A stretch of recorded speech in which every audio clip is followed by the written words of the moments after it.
We have finally reached Gridiron Glory.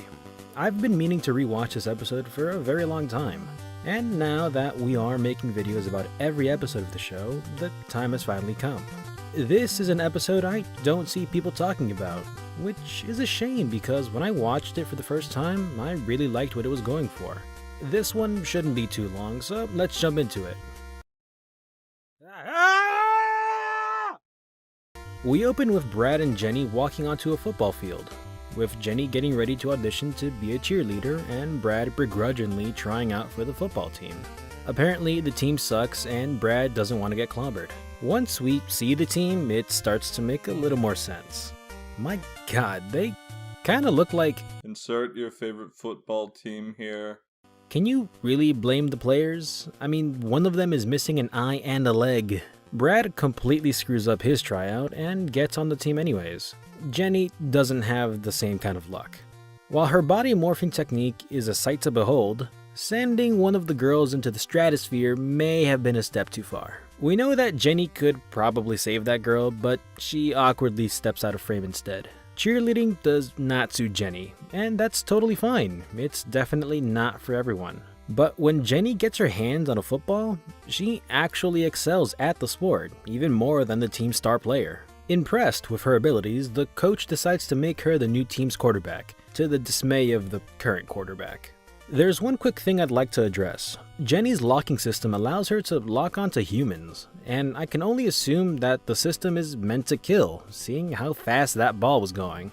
The football player couldn't really be classified as a villain at this point, so in my opinion, this is confirmation that Jenny does not have an inhibitor chip that prevents her from killing innocent people. I'm only addressing this because it's a fairly popular fan theory. Anyways, Jenny takes her position as a new quarterback very seriously and studies up on the playbook to make sure she's ready for her first game. Rumor has it that the previous quarterback moved to a tech school to join their football team, but according to Brad's pamphlet, they don't have any sports teams. Why does Brad have this pamphlet? He got it at a bake sale. Yeah, even the show itself questions him. It's the night of the first game. Jenny transforms herself to look like a football player and enters the field. The crowd isn't exactly thrilled to see Jenny. They'd much prefer to see Jock, the previous quarterback. Jenny's teammates get flattened pretty quickly, but Jenny uses her abilities to guarantee their victory. In reality, this would never fly, but if My Life as a Teenage Robot's version of football uses Space Jam rules, it's probably fine. Thanks to her success as the quarterback, Jenny became really popular in school. She wins game after game without fail, even exposing an oil deposit by slamming the ball into the dirt. Jenny gets cocky about her success and assumes that all her fans are actually new friends. Brad points out the differences between fans and friends, and this really resonates with me. We're still a really small YouTube channel, but I've had very positive experiences with fans, and it made me believe that they were my friends. Obviously, this isn't always the case, but there's been instances where I have refused to make a video about certain topics and fans started to violently hate me. In the episode, Jenny has trouble realizing that fans only love you when you give them what they want. She'll learn this lesson whether she likes it or not. This overconfidence makes Jenny look like a total asshole, and she completely nudges off the possibility of the tech school winning the championship game. On the night of the game, the threat is made a little clearer. The tech students are in mech suits, and they have Jock on their side. There's no argument against them using mech suits. If one team can use a killer robot, I don't see why mech suits would be disqualifying.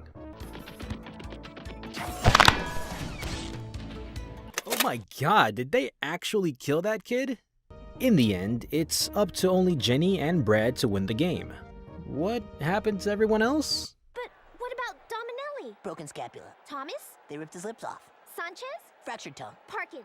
Intracranial dislocation. Lopez? Real bad owie. Cruz? Comatose. But he wasn't much of a talker anyway. Regardless of the threat of mutilation, Brad agrees to continue playing, just to get knocked out immediately.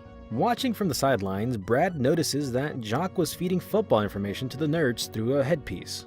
I'd hardly consider that to be cheating, but Jenny breaks the headpiece anyways. This cripples the other team's chances of winning by a long shot, and despite Jock's best efforts, Tremorton High wins the game. Enraged, Jock gets in the huge bulldog mech to try and kill Jenny.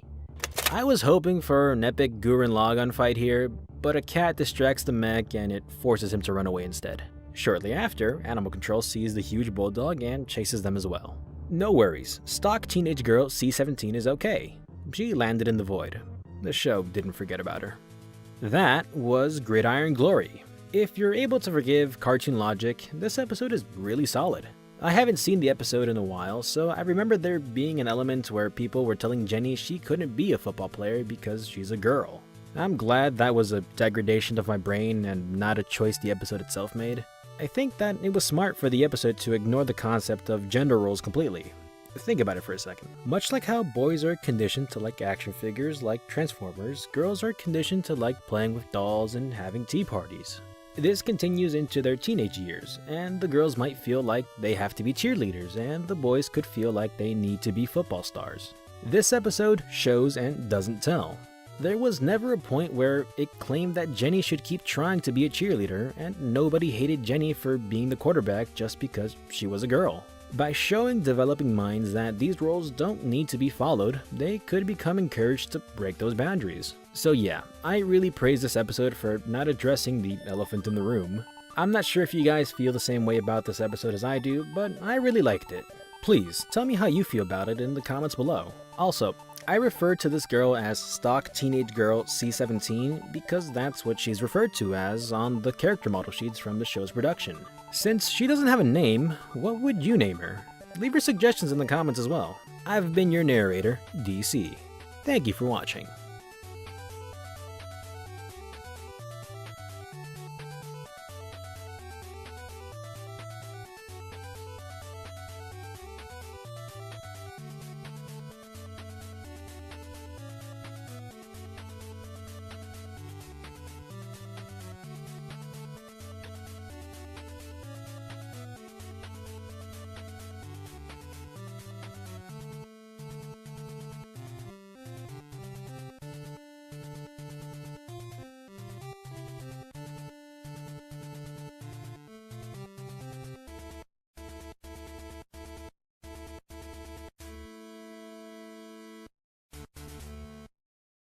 Thanks for watching this video.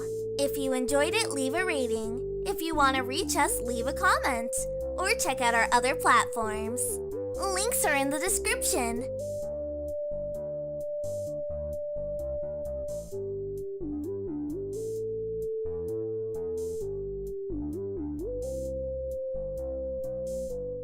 Okay, Brad, let's see what you got. Oh! E.